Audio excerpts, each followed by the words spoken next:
You are listening to This is Oklahoma, hosted by Mike Hearn, telling stories of Oklahomans and those that have made it their home. What's up, guys? Welcome back to another episode of This is Oklahoma. Mike Hearn here, host, back with another episode. Excited to share this episode with you today, but before we do, huge shout out to our sponsors. The Oklahoma Hall of Fame has been sharing Oklahoma's story through its people since 1927. For more information on the Oklahoma Hall of Fame, go to www.oklahomahof.com. And for daily updates, go to oklahomahof on Instagram and give them a follow. Our other sponsor today is Chickasaw Nation. Now, the Chickasaw Nation have sponsored pretty much everything in Oklahoma. They're a huge supporter of Oklahoma. And it's an honor to have their name and their brand supporting this podcast. A huge shout out to Governor Anatobi for supporting this podcast. It really means a lot. This episode is brought to you by the Doghouse OKC. Recently, I have been in need of some doggy daycare for my two pups, and the Doghouse have come in clutch. The team over there are incredible. They've taken care of my two golden doodles, and so it's been an honor to partner with them on the podcast and share the love. Adding to that is the Doghouse, and so if you're in need of doggy daycare in the day or boarding overnight, they do grooming and other cool things too, but I've had a fantastic experience, and it's an honor and a privilege to share this with you too. So go to thedogHouseOKC.com and follow them on Instagram at thedogHouseOKC, and hopefully our pups will run into each other. What's up, guys? Welcome back to another episode of This is Oklahoma. Mike Hearn here, host, back with another episode in Oklahoma City today. It gives me great pleasure to introduce our guest, Mr. Matt Miller, who is a filmmaker, has wonderful 1984 studios down here. Excited to dive into story. Shout out to Eric at Bedford's Camera, who have been a huge supporter of the podcast, for connecting us. Matt is one of the great creatives of Oklahoma City, and excited to share his story. Matt, thanks for coming on the podcast, taking time out of your super busy schedule right now, editing movies and doing your thing, to share your story, man. Appreciate you. Man. Thank you for having me. So, filmmaking. Does it start, from an early age? You just kind of like, I get a VHS, I get a camera, and I'm like, I just want to film my buddies versus yes, doing the stuff? 100%. Okay. I mean, it's the gadgets kind of thing too. I think my grandfather was a painter, and he always had cameras to take pictures. He did landscapes and stuff and wildlife. So he always had these really cool cameras, and I always gravitated around that. And and then I think early 90s, when my dad got a video camera, I used that.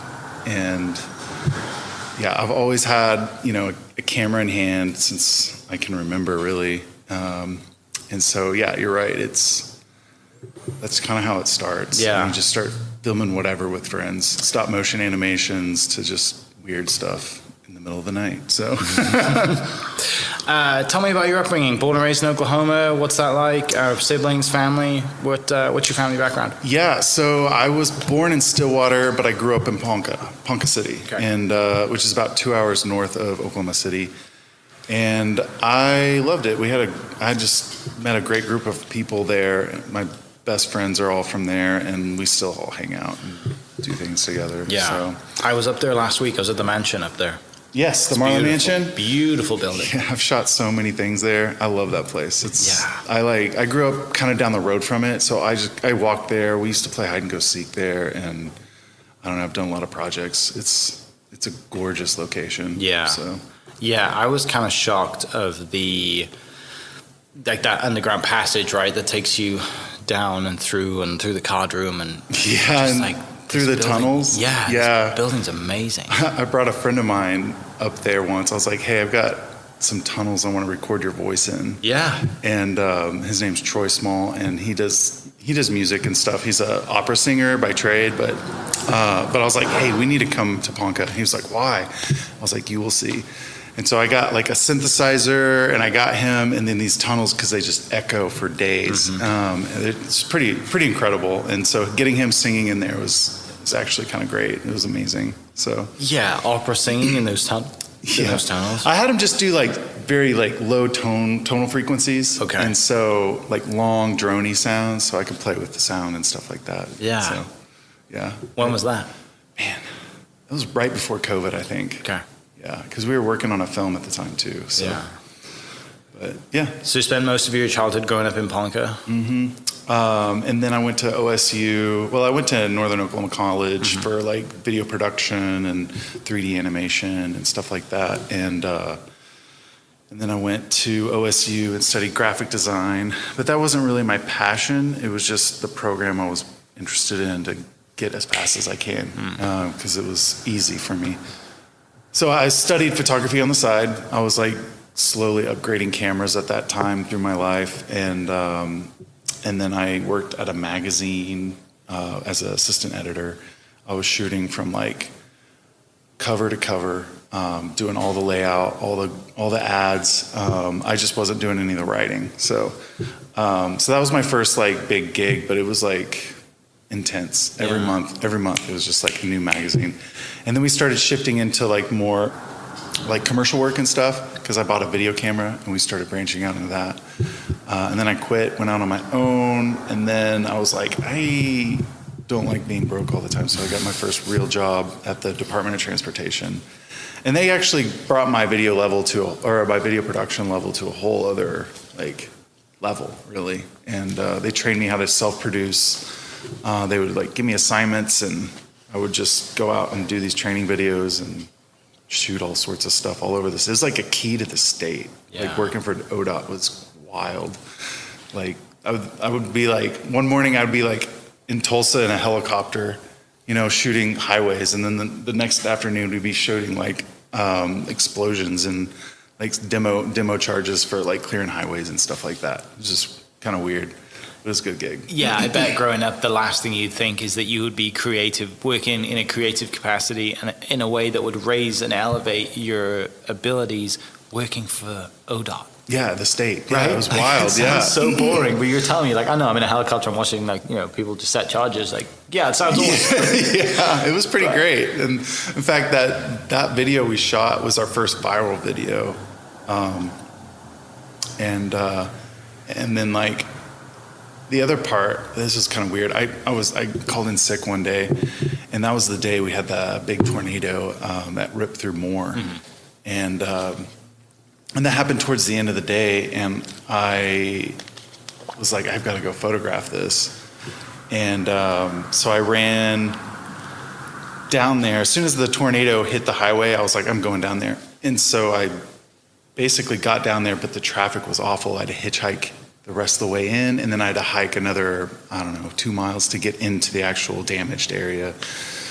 And I mean, it was probably the worst thing I've ever seen, probably the most traumatic thing I've ever seen. Yeah. And then I put some feelers out, and I went viral. That was the first time I went viral, was for Petapixel. I don't know if you've heard of Petapixel. It's like a blog for photographers. And I think they branched out into video now, but when it was right before social media, so it was kind of a big deal for me, because I was like, wow, I've actually got this thing, and now I've got like, I don't know, all these, what is like the media photo places were all calling me, trying to get me to submit my work and stuff like that. And it was just an interesting time. Yeah. It was just like weird, because the internet was blowing up and social media was really new still. And I think that was 2013, maybe, when the tornado thing came. Yeah, May of 13. Yeah. Well, and that's the thing too, right? Is because of this access, you have all the access, and you're getting into places with recording equipment that is sensitive places, right? And you're being given this opportunity, which again, it's can be very traumatic, but at the same time, when you look at it through the documentation lens, it's a blessing and a gift to be given this opportunity to document this good and bad capacity, right? Yeah, it is. And it's kind of weird too. The things that I was seeing, I was noticing my emotional self distancing myself between the camera and the subject quite a bit. And I've done that in a few shoots, like where it's kind of like, I don't know if I should be shooting this, but it happens as a videographer or photographer. It's something that you have to psychologically gear yourself up to sometimes. I'm not saying like I'm a Vice person at all. No, but which I've had work on Vice, but I I don't know. It's just a weird thing whenever there's a subject that's sensitive and you're the photographer, and then you come home at night and have to process all that. Yeah. It's just a different thing. Try to turn your brain off. Yeah. Because it's the other things, the peripheral, right? The things that, they're even not the subject in general, but there's things around the subject too that you're taking in that. Like, so those are the stuff that, you like, I can't shoot that, but I'm still seeing it. Yeah. You have to process it, with your own mind, and you have to sleep at night. And, you know. I'll never forget that night. I literally had nightmares that night after I shot the tornado stuff. It was wild. So anyway, I worked for ODOT, and then I moved to Tulsa for a while, and I worked for a company called Fire Thief Productions, which...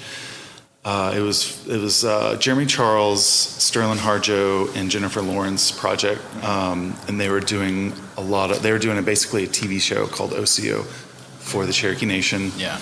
And they brought me on initially to shoot some stuff, and then I started editing for them, and that was that was just at a whole other level. They brought me to a whole other level because I was kind of weak in editing, and I was editing spots for them every day, and so that just.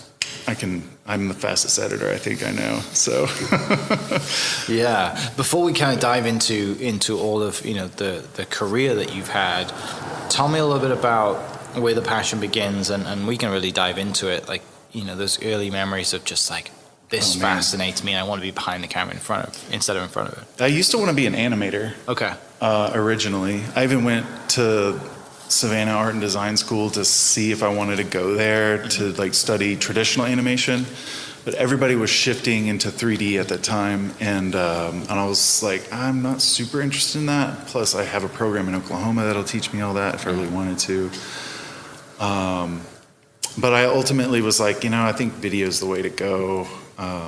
So I just kind of was like, I'm just going to get a degree, it doesn't matter, and then pursue my passions regardless, like on the side. And that's exactly what I did. So, yeah. Do you have a pretty good core friend group doing the same thing as well? I've been introduced to a lot of people, and I've come up with a lot of people. We kind of all got started at the same time in a way, and but like I said, I was talking to you earlier about growing up in Ponca with mostly musicians, and so my circle of friends is mostly musicians, my closest friends, and so musicians hang out with musicians, and it's just kind of a But I do know a lot of the shooters here in town, and there's more and more every day, especially with the new programs like Green Pasture Studios and what they're doing, and there's like new acting studio OFA with Kyler, and it's growing substantially and quickly here in Oklahoma. Which is super exciting. I know, it's super exciting. Because like now I'm like, oh, everybody's working on projects now. When I moved back in 2017, it was dead. I mean, it was so dead here. I was like, what? There was barely anybody doing anything. But I did get connected with some people through Tower Theater because they were not quite open yet, so we got to play around there and make films and stuff like that. Yeah. So, was because of your friend group, because of hanging around musicians, I assume that's kind of predominantly where you get your start for video and stuff. I mean, maybe it's not like paid, but you're getting reps, video and musicians doing their thing. That's when I kind of knew my trajectory is working with bands, because when I went to NOC, they kind of taught me how to do websites and do videos and photo and editing and all, like a big shotgun blast of stuff. So when I moved to Stillwater, it was like all these bands wanted like posters and websites, and I was just like, yeah, I'll do it, And that was literally, those were my first clients, Sometimes paid, sometimes not. It was a really interesting time, but I remember sitting in my room on my computer and like going through a cycle of musicians, and it's just like, oh, okay, this is going to be kind of the future for me. I was like, this is an industry that I can definitely tap into, and it's interesting because these people are wild, and I always have a subject to shoot, So I pretty much glued a camera to my hand for about 10 years. Yeah. until I started leaving them at bars. And then I was like, okay, I can't do that anymore. I can't do any of that You're anymore. calling the bar back thing. Most people Yeah. getting calls in the morning at the bars for their credit card, and you're like, It's like, is my camera there? Actually, one morning I remember getting a call from a bar. It's like, hey, we have your camera. And that was the moment where I was like, okay, I can't do this anymore. But that was a different time. Yeah. Yeah, right. You're with your friends and you're hanging out, but you're just capturing content and doing it, but enjoying it at the same time. Exactly. Right? Having a few drinks, you're like, Exactly. did I take photos last night? Wait a second, where's my camera? So, Ponca, Oklahoma State, with a little bit of time at Northern Oklahoma College, and then you said you do some work, but then you get a real real job. Mm-hmm. How long were you at ODOT for? Just almost 5 years. So quite a while. Yeah, quite a while. Long enough to like meet everybody and do everything under the sun for them. Yeah. I mean, they didn't, when I started, which is interesting, I didn't really realize this while I was there, but I had all these recommendations that they're doing, that they should be doing, and they had done them by the time I left. And I really didn't think about that until after I left. And I was like, they actually were listening to me. It just took them a long time to accomplish these things because they didn't have any social media. And so they established like a YouTube, a Facebook, a Twitter. At the time, those were the main ones, and I was like, these are going to be huge ways you're going to be communicating through the community. Yeah. And you should probably consider this. And that was early on when I started. So that would have been at the end of 2011. And by the end, I left in 2015. They had done everything I asked, and they're doing more. So they're getting into drones by the time I left. Yeah. Well, the thing is, like, when you say ODOT, people immediately kind of put it off. They immediately think, oh, yeah, whatever. I don't want to work there. It sounds boring. Yeah. It sounds like you had a lot of fun. I did. Got access to a lot of things, and it clearly opened your eyes to the state too, as someone who's from Oklahoma. Yeah, how agencies run. And at that time, that agency was probably the most wealthiest agency because Obama was like giving out all these like massive grants for like upgrading bridges and streets and highways, just infrastructure stuff. And so, I mean, we were shooting so much stuff, just documenting, just to like communicate that, hey, the state's doing this for you and the state's doing that. And it's kind of boring stuff in a way too, because you're just out there shooting a bridge, But they had come up with really cool ways to create new bridges, and so there's some experimental stuff that they're trying. Like they had built this giant concrete bridge, and then they slid it into place, which has never been done before. And I remember we spent like a week out there watching this slowly slide into place. So it was really cool. It's the ultimate time lapse. Yeah, we did. We did a lot of time lapse stuff.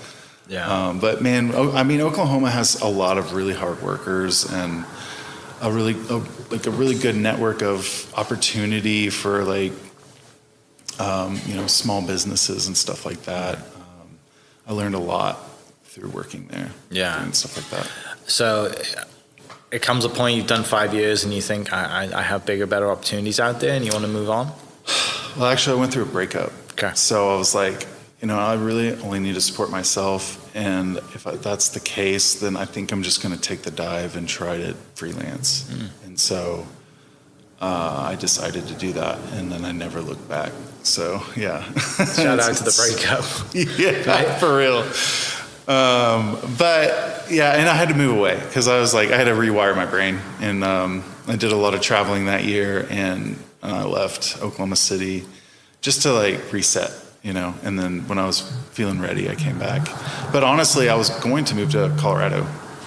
And I was going to move to Colorado, but Oklahoma City started hiring me for projects like when I moved back. So I started getting these jobs that were kind of helping me sustain. And I was like, okay, maybe they are ready. And then, I got involved with the art scene and doing like Factory Obscura stuff and helping them get started. And that because I went to Burning Man, and that was kind of like a huge inspiration to me, the way they were working with artists, doing installations, and it got me kind of like in this different trajectory of creation, and so it kind of opened my world a little bit. And I was exploring projection mapping, which I haven't brought up at all. When I went to Tulsa, I was doing projection mapping. Is like where you take a projector and basically map out an area on a surface, and then you can be very precise with light. Okay. Does that make sense? Yeah. And I've been doing that for quite a while now, basically since 2016, I think. I was introduced to it by Chad Mount. He's an artist here in town, and I kind of took off with it. I bought my first real projectors in 2020, and I was able to start stitching like massive projections together. And I did a project for the Jones Assembly, and I do all the projection stuff for like Oklahoma Contemporary, and it's kind of like advanced AV work. Does that make sense? Let's see here. If they need like technical throws for projectors and it has to live in a specific way, it's hard to explain, but I do that. Yeah. So Tulsa was where you kind of learned that? Yeah, I bought my very first small projector to start learning the ropes and some software, and I started like mapping some stuff there, and worked with some artists on some like, I don't know, outdoor projections, and trying to do, you know, big projections, but my projector just wasn't big enough.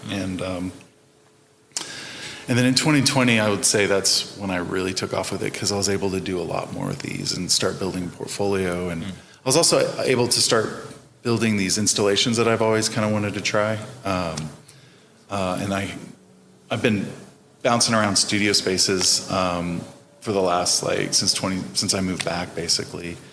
And I had a warehouse for a minute, for a couple of years, and I was able to do a lot of stuff that I had envisioned because I just had the space. Yeah. I could get these massive projections as big as I wanted, and have people fully immersed in them. Yeah. And so it was really cool to have that kind of space. So, what is it that draws you into the projections and the art as as an art form, right? Because when you say projector, people just think, oh yeah, and just either projecting a movie on a wall, or it's something. If you're old enough, that's how they used to teach class. Like in school, they play the projector. What is it that draws you to it, as far as like an artist perspective and visual art? And you mentioned drawing people in. Like it's an immersive experience. Yeah, it absolutely is. Because I mean, when you can see. Well, I'll just tell you why I was drawn to it initially, is because, I did a lot of photo and video work, and I wanted to have more medium, basically, than just like a phone screen or a TV. I was like, I want to be able to explore how I can show my work more, and that's what drew me. And watching people in Europe do these crazy animations and projections, like basically making walls come to life, really inspired me. And I was like, man, that's really cool. And I think I can get into that. It's very expensive. It's about as expensive as like high tier camera equipment, but because it's exactly the reverse of all that. And anyway, but I don't know. I think whenever you're in something that's over, like, bigger than life, and if you're experiencing something like that, you feel, you feel emotions from that. I made this installation where it was like 2 fabric panels, nothing super sophisticated, but I did these animations with some friends, and I call it in between, in between dimensions.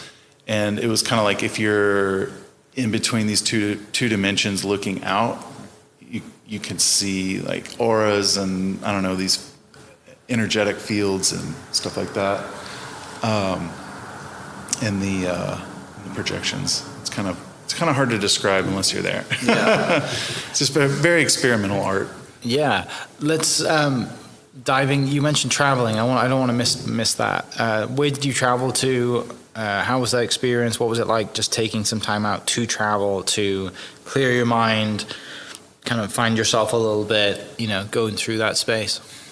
I'm actually headed to Sayulita, Mexico in a couple weeks. Nice. Yeah. Like, I don't know. I love Mexico. I've shot probably 8 weddings in Mexico. Like when I first started shooting, I would shoot weddings. I would shoot like 2 or 3 a year, and then it was down to like 1 a year, and then it was just like I was on to a different career by the time I stopped shooting. But I've shot weddings in Japan. I mean, it's like shooting brings you places. Like being a shooter, I think that's why there's like such an allure to it. You know, people are like, oh man, I can get to go to these exotic places. Not always, but sometimes if you're lucky, like it'll take you places. But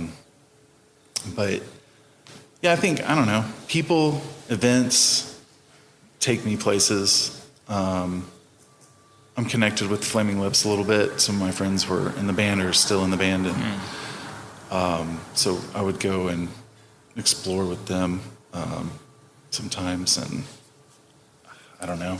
I love traveling. It's like my favorite thing is getting out and meeting seeing new places and meeting people and trying new things. Yeah. So tell me, you kind of referenced it a few times. Tell me a little bit about like the spiritual aspect as far as the enjoyment that you get from whether it's projecting, taking great photos, or capturing a great moment, or just being there. Like clearly there's something, there's an energy that you get from it.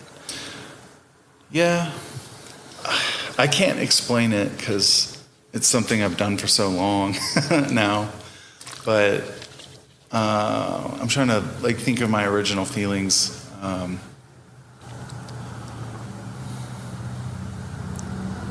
Sorry, there's dead space here, but I'm just thinking about that question. I mean, I get excited. So I've been working on a film currently. It's called Backyard Odyssey. It's about 2 friends taking some mushrooms, and they had this little experience together, and just super super simple. But I'm exploring new technology that I haven't used in it, and so that's what makes it a little harder. But the feeling I get when I'm making something like that is just pure excitement.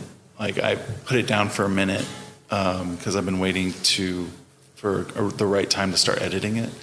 We shot it in 2023, and I've been kind of working on it. I plan on working with AI with it, just like new technologies like AI, some like spatial audio, and so all these new technologies require like new knowledge, new information, and new like people to work with, and new technology to work with. And so sometimes that gets kind of difficult to like get, especially if you've got 0 to no budget, And I've been really fortunate for the people that have worked on it so far.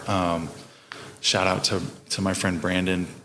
He's a DP out of Tulsa, and Brandon Waddell. And I brought him in, and he was really excited to work on it. And we did some magic that night. So I should say like 2 weekends. Yeah. But yeah, so I don't know. Working on it, we started working on it last night or yesterday. We edited the first scene, and I just was so giddy. Like I was just super giddy. I was like, oh man, I get to work on my film again. Because I just put it down for so long, and I'm just like, I don't know. There's this feeling of excitement and joy and happiness. So, do you have a process to get yourself into that space? So I'm also working on a script right now. Okay. A friend of mine, Amy Perth, had started a project called Into the Fog, maybe last year, and it's gone through a couple writings. She wrote a small book about an experience she had. And then she kind of approached me recently to like say, hey, what would you think about maybe directing and writing something? And I was like, yeah, I'm interested. Read her book, read the old script, and I was like, I'm going to take it in a different direction. I'm obsessed with spirituality, like obsessed with it. It's something I've like really honed in on in the last few years. I'm trying to like enrich myself spiritually, but also like have a deeper connection to source and figuring out like where some of this information has been and has transformed through the years. So anyway, so I'm continually like researching on that stuff. And then I'm bringing some of that into my work now. And so this current script is got some things that my wife and I have kind of gone through recently. It's kind of a tragedy, but it's about overcoming tragedy, you know, and like figuring out, you know, the ups and downs of life in it. And there's definitely some major downs in this. And so the challenge in this script is like, how is this person going to rise above these really dark spaces that they've been in? And I don't know. I don't know why I also have an obsession of like tragedy too. So, and death, but that's just part of my background, I guess, you know, in a way. What do you like? Mentioned things you're interested in right now and researching that space. What is you researching specifically right now that you have implemented or started to implement in your process?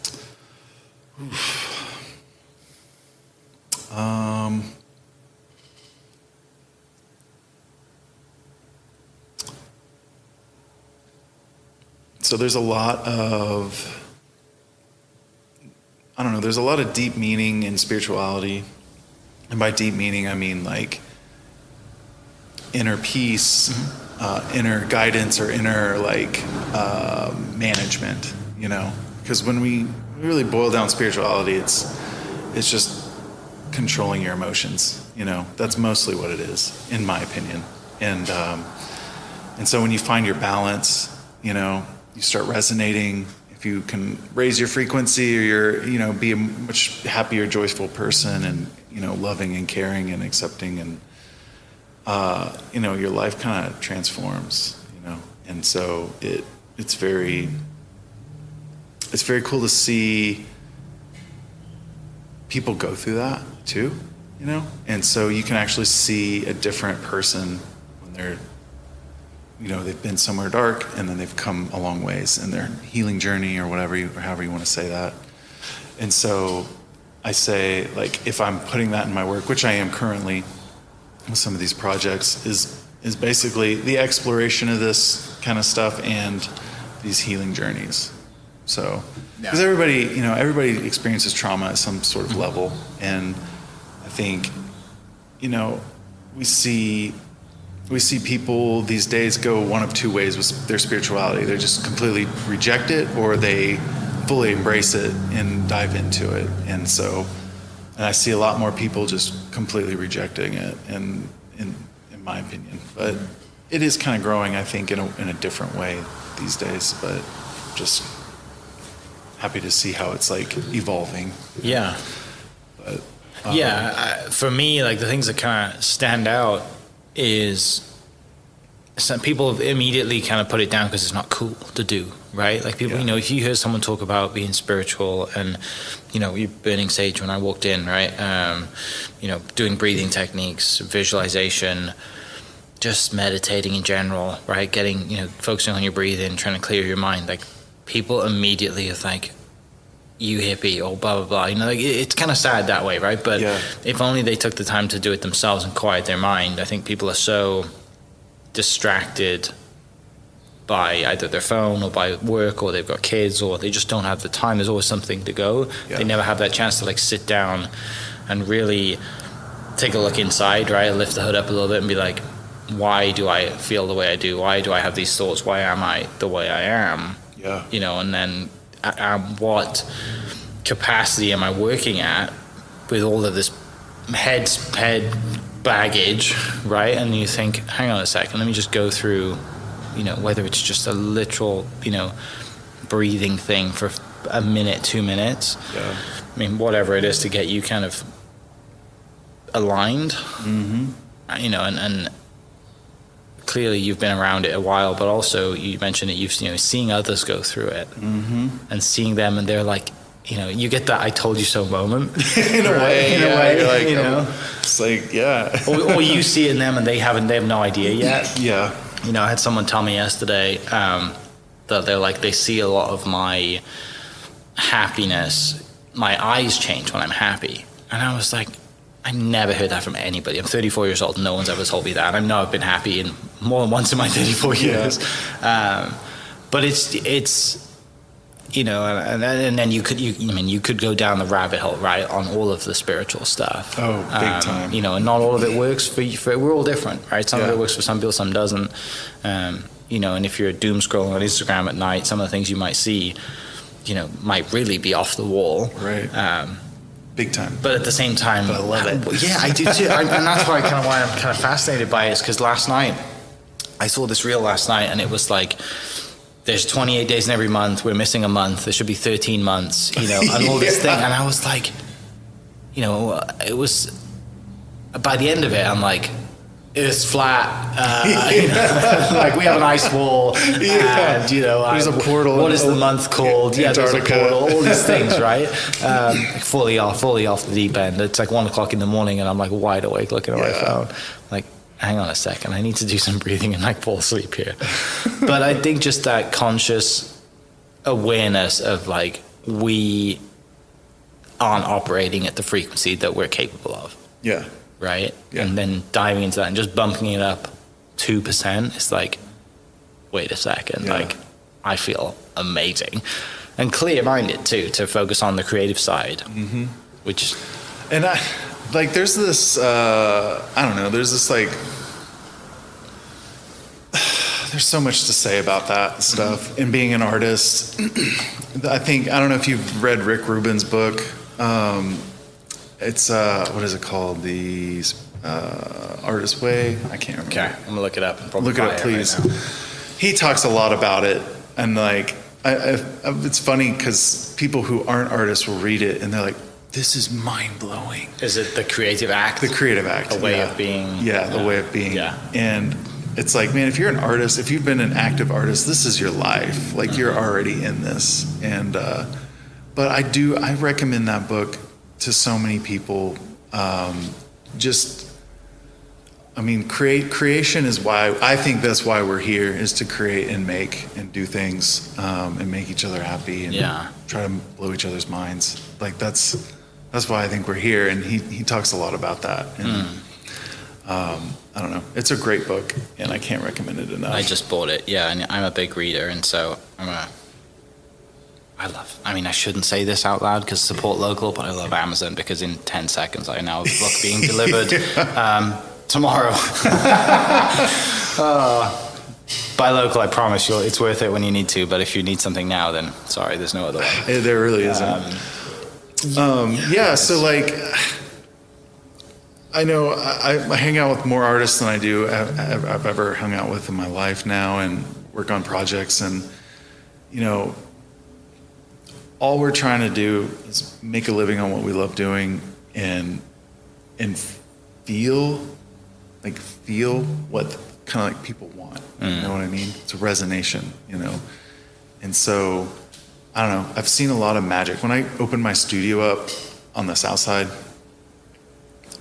I literally saw magic, like real magic happen in creation. I'd never really experienced it at that level. And so when that happened, it was just like, it blew my mind. Because like a creative space can just activate at a higher frequency with people that just have the tools that they need and want to create something new and do something or try something. And I just saw real magic happen in these spaces. And same thing when I was on 8th Street at this warehouse. And that was just like having a warehouse like that size with tons of space and tons of tools like I have, like that was just like at a whole other level of magic. And so I'm coming back down. My space here is a bit smaller, but than my last one. But I'm just kind of curious as to see how it's going to unfold too here, because it's always different. A new space is always different. A new location's different. But magic happens in these walls. It's kind of crazy. It's very crazy. So. To that point of being, you mentioned 2017, nothing was going on here. It was kind of dead. Yeah. And now you said all your friends are working on projects, and they're not local projects, right? They're projects far and wide that are reaching across the country and, maybe even across the world. Yeah. How's that feel? How does that feel to be here, almost kind of, 8 years coming back for 8 years and seeing the creativity grow, and seeing the creative scene here, and the ability, whether it's projecting, photography, videography, film, like so many ways to create in such a community that's thriving here. What's that like? Mind-blowing to watch. Like I always said, Oklahoma's like 4 years behind everybody else, but lately there's been just people who want to try to do new things, and they're stepping up to these roles. For example, I'm working with a new company called AR Paths, and they do augmented reality.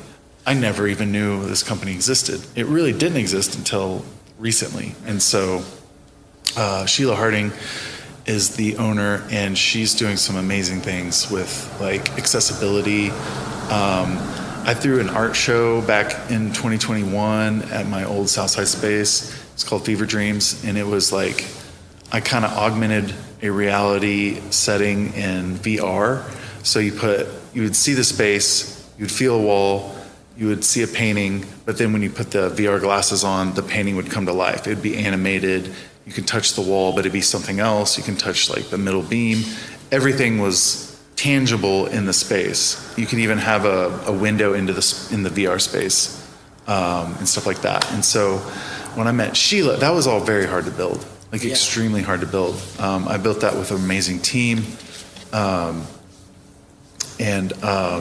But now Sheila, what she's doing is she's giving accessibility to that kind of tech. Like you can just pull it up on your phone and just be able to access augmentation, which is just amazing to me. And that she's come so far with this technology.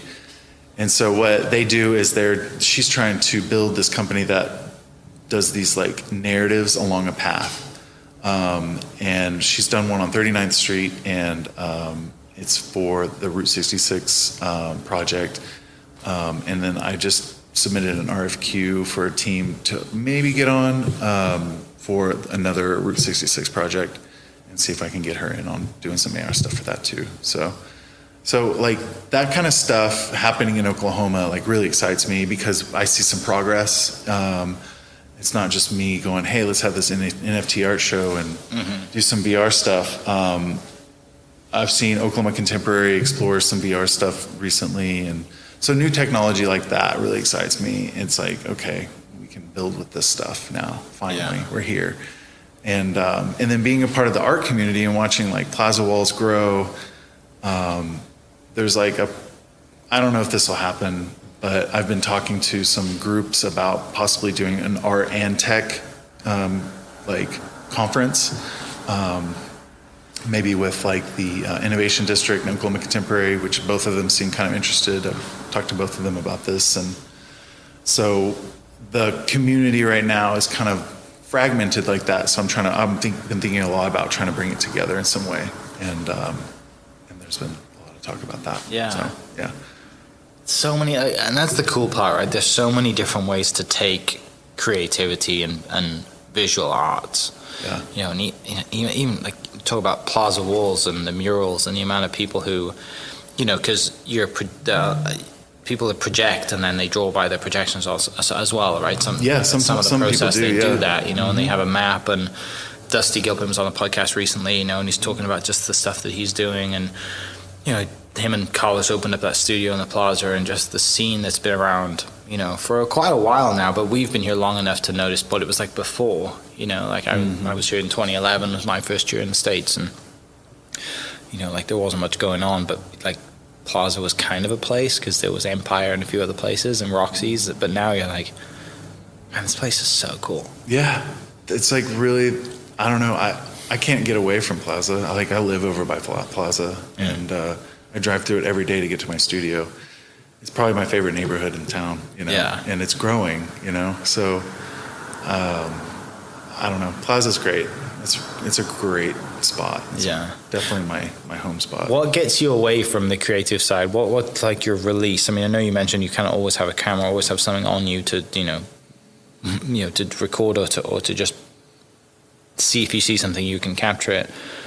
What are your hobbies outside of it that take your mind off? It's like, I mean, you're playing great music when I walked in. you mentioned going to Burning Man. Is music the way? Is obviously your upbringing around friends, and clearly music is a huge role. But as far as like, I just want to put a camera down and go, just get out of my own head and have some fun and take, have some off time. What do you do?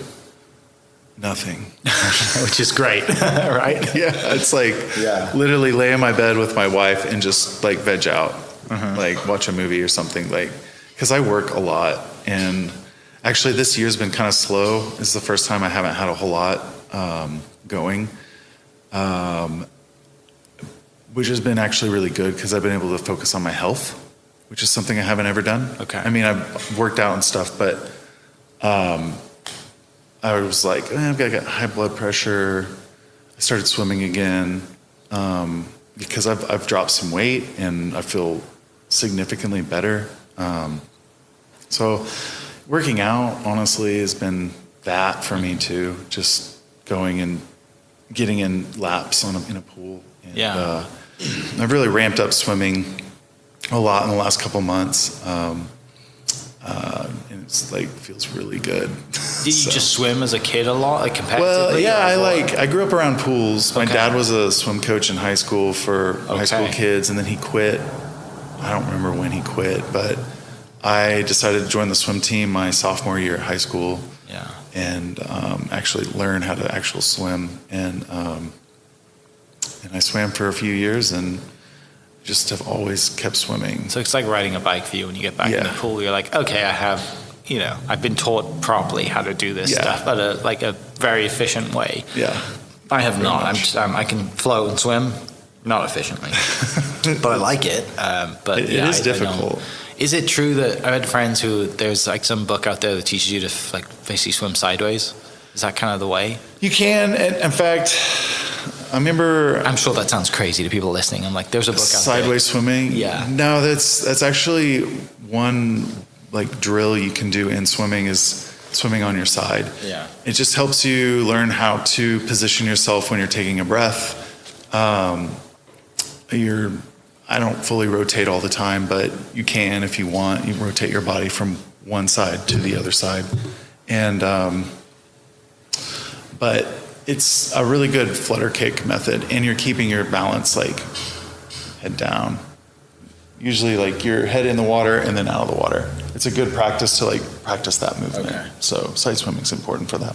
Yeah, I've done some endurance stuff, and you mentioned before we started recording, a future previous podcast guest, Bonnie, who also does some crazy endurance stuff, and which we swam together. She's a machine. Yeah, she is, and she's just got that like grit in her to do endurance athlete, and it might come across as she looks angry all the time. She's not. She's really nice, but it's like you got that in people. I think endurance athletes have to have that inner demon to just like propel themselves forward, and she runs and bikes and swims all the time. And I've had friends that have known her or been around that space that are like, you should. I've done a couple of long runs, and they're like, you should do triathlon. I'm like, no.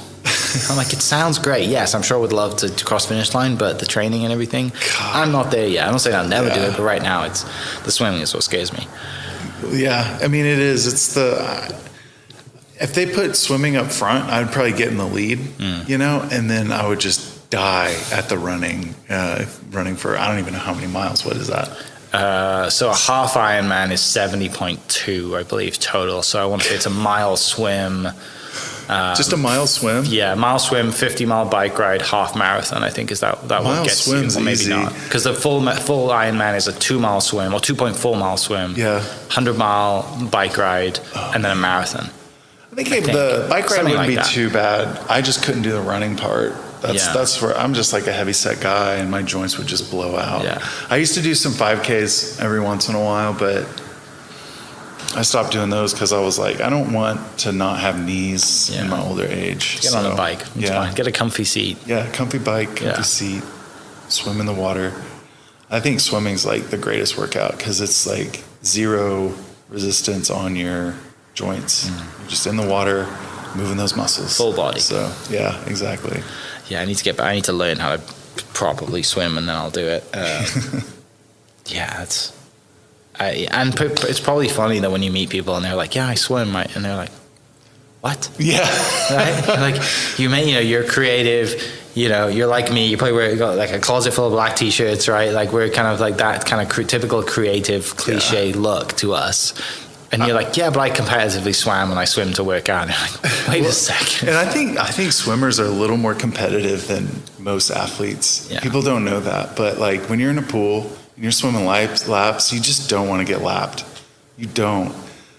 It happens, but there's like a subtle competitive because you're like, you can see people in other lanes, and then you're like, that kind of sets your pace. So you're going to either have a really slow day or a really fast day. You never really know. It just depends on who's next to you. That's awesome. What, with obviously got the logo of people watching the video, logos behind us, 1984 Studios.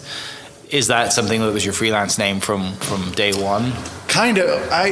In 2010, I was like, I'm going to start a business, and then that's what I'm going to push. Okay. And I didn't really know what it was going to be called. I think I spent a whole summer trying to figure out what it was going to be called. I even had like friends and family like vote on like names and logo ideas, and because I was like, I don't know what the right thing to do is. And then I went with 1984 Studios because the year I was born. I think I was reading 1984 book that year. I was really into conspiracies and all sorts of stuff. So I was like, I'm resonating with that name. Let's go with that. Yeah. So, and then that's how I was born, and haven't looked back since. You and Rachel Cope. Rachel Cope's 84 Hospitality. Yeah, she's that's an 84 right. baby as well. Yeah. Shout out to Rachel. She's awesome. What are you working on at the moment? What's like the immediate project? You mentioned kind of working on your movie. That sounds like that's something, kind of just always on the back burner that you go to when you have time, when you're in the right creative space. Kind of. There's no rush with that one. What are you like working on as far as like, hey, these are the projects, that like I have turnaround, and this is kind of my bread and butter right now that is 2025? So writing the script is definitely one, because we need to start pushing it as soon as it's done, and everybody's like, this is great. But that's going to go through revisions and the whole process. So we're still a ways out. I'm about a third of the way through. I started that last month, so I was supposed to be a little bit further along than I want, but it's kind of hard to get in that headset, because like you literally, when you're writing, you literally are in that world. Like your brain is in that world, interacting with these characters, trying to figure out, motivations and a chain of events that are interesting. And I don't really plan in my writing. I just go with my writing, So anyway, that's a big one. This film's a big one. We're working on editing it all week this week, so I'm really excited about that for Backyard Odyssey. The big one coming up is for Bedford's actually too. In October, we're having PhotoCon. It's a big conference they have. It's also a really good opportunity to trade in gear. They give you really good deals and get new equipment. It's like the best time of year to get a deal. Sorry. Bedford's and PhotoCon. Yeah, big time. Yeah. Like massive discounts. They're just like wheeling and dealing there for that. But I'm doing some projection mapping along the outside of the wall.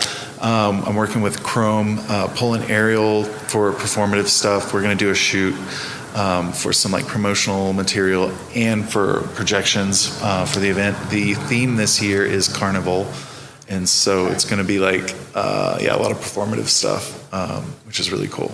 And as far as the writing stuff, is that something that's been more of a recent thing for you, or have you always kind of had an idea and a creative outlet to write growing up? I've always been so scared and hated writing. Yeah. I wrote my first feature back in 2018. It's called Desert Island, and that came out of a weird conversation. And I kind of got pushed into that project, not necessarily what I wanted to do, but it was like, I should just explore it. And then COVID hit and just wiped out everything that I had built. We had shot probably a good almost half of the film, and then COVID hit, and it was just like no one wanted to work on it. Everybody had aged by that time. It was just kind of like my first big failure, and I felt kind of bad, but it was a good experience. I learned a ton from just trying to push it in the way I pushed it, and I don't know, it was cool. So writing's always been a weak point of mine. But after I did that first script, I was just like, it wasn't that bad. In fact, I could do better. I know I could do better. And so I'm exploring that right now in this new way. So, but ChatGPT, bro. ChatGPT, bro. It's like, it's cool to like bounce ideas off of a computer now. Yeah. Like I can sit here and talk to, my wife or a friend of mine about the script, but they really they're not there with it. Yeah. The thing about ChatGPT, which has blown my mind, is just like, it instantly gets what I'm trying to accomplish. And it's like, and in fact, you might consider these things to explore too, And you can train it to be like that headspace, right? You can prompt them and say, hey, you're a professional in this studio space or whatever it is, and then they'll give you that perspective. It's wild. Scary. So you imagine that if we were kids growing up, like having that. Oh man, not to sound super old, but like back in our day. Yeah, I'm just gonna be like, I'm interested in the first kid who's just gonna do something absolutely brilliant with it, and everybody's gonna know that kid for the rest of his life because he made $1 billion, sitting in his room, talking to ChatGPT, and probably nobody knows what he looks like because he's got a faceless AI bot, or his faceless AI create character that's the face of his entire exactly. brand.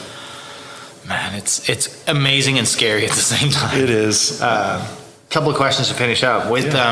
With everything you're doing right now, if you had an unlimited budget and then one project that you wanted to complete for the rest of your life that stood like as like, this is my North Star, like this is what defines me, this is my piece with an unlimited budget, what would you go and make?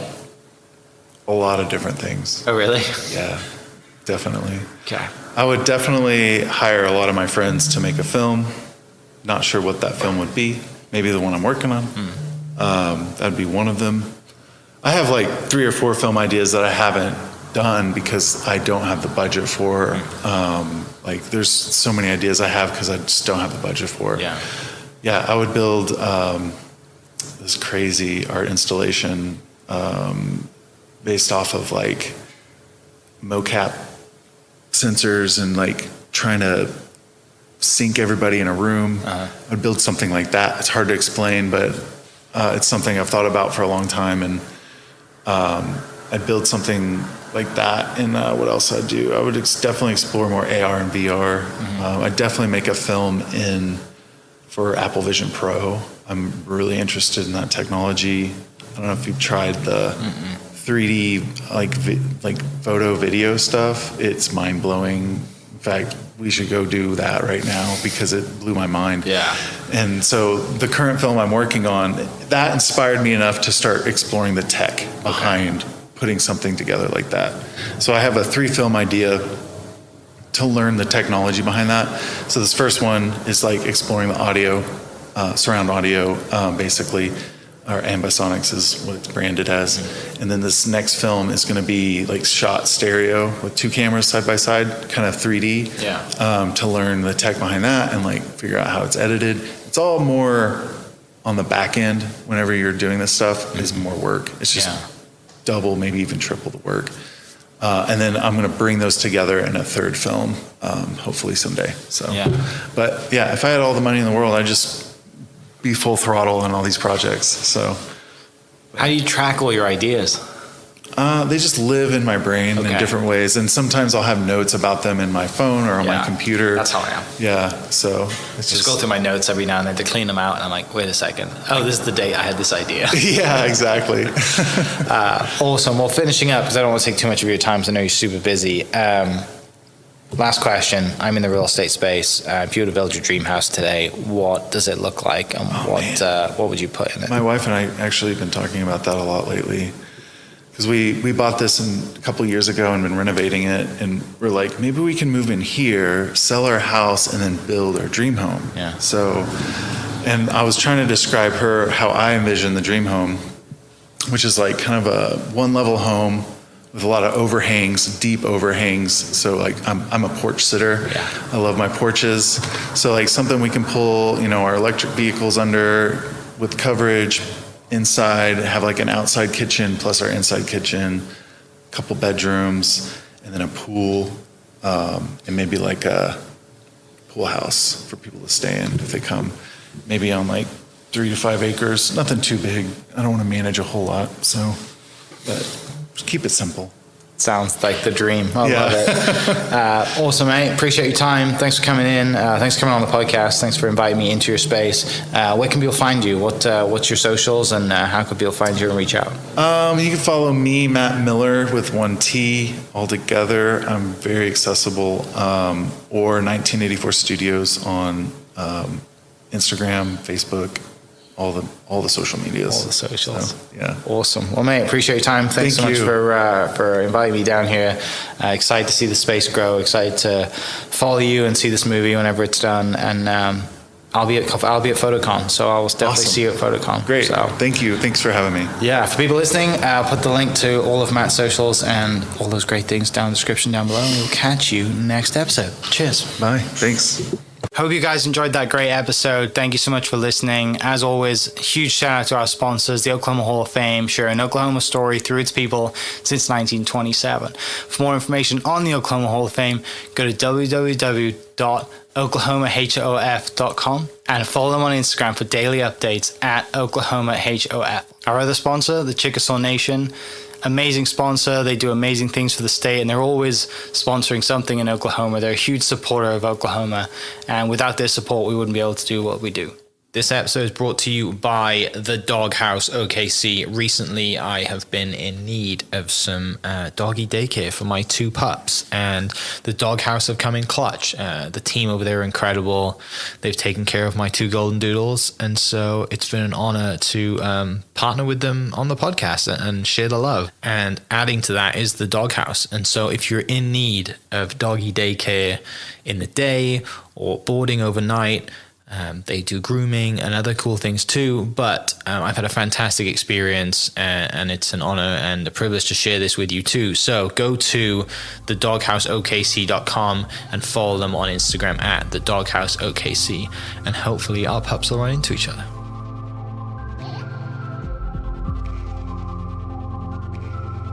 Thank you for listening. We are inspired by those around us and hope that you are too. Make sure you subscribe to this podcast on your favorite podcast platform and leave us a review so we can keep telling your stories. For more great Oklahoma content, follow This Is Oklahoma on Facebook and Instagram.